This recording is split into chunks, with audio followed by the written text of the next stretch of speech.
Good morning, everybody. This is NCP and Pepper Pup. We're kicking back this morning. I want to talk about some plans I have here.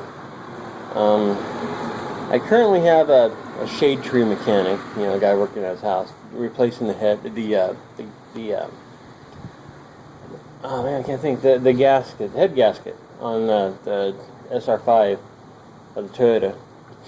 So we're going to get that. Now, what I want to do is I want to put my shell back on, which I never use, but I'll put it back on and make it into a little camping thing. Before, I had a carpet kit in there after I got done doing all the construction stuff. And didn't need to carry tools, but I had the carpet kit.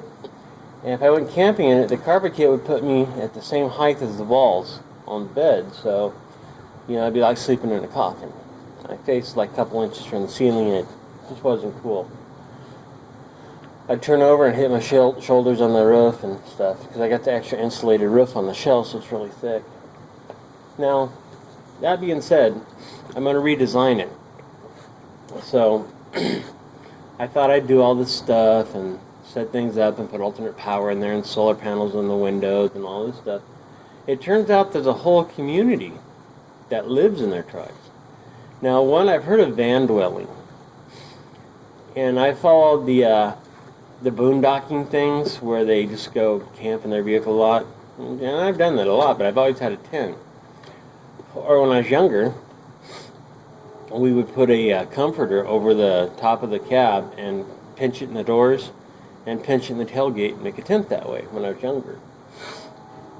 But I'm going to go ahead and do it this way now with the shell. And I've seen a lot of things people are doing. I've been following the van dwelling forums, and I've been following something called rubber treading, which is people living in their trucks. And I guess that's a whole thing now where people are living in their vehicles. Now, I could see doing a van or some other modified thing, but I really wouldn't want to live in the back of a mini pickup. But they do. But for camping or hunting, I think that would just be fantastic. There's no bugs, insulated. Have all your stuff with you. So I'm gonna go ahead and do that. But I gotta wait till I get the truck back before I can really start in this. But I'm going to do some neat things to that, and we're going to totally retrofit it in the rebuild of the truck and the restoration.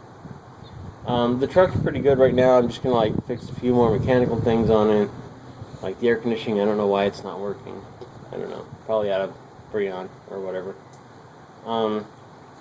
We'll do that. Like I said, I'm going to build the back. I'm going to build a bed in there, but I'm going to build half a bed, and I'm going to make it about as high as the tread well, or the wheel well, I mean. And we'll do about half the bed, and I'll set up there, and I'm going to set a refrigerator up in there. And then we're going to have a battery insulator in there. I'll put a gel cell or a absorbed gas mat, which is really better. But we'll do it that way. But I'll have the battery insulator, so when I run the truck, it'll charge it if I'm not using the solar. And it won't deplete my rig. Don't do that. It's not ladylike. It won't deplete my battery.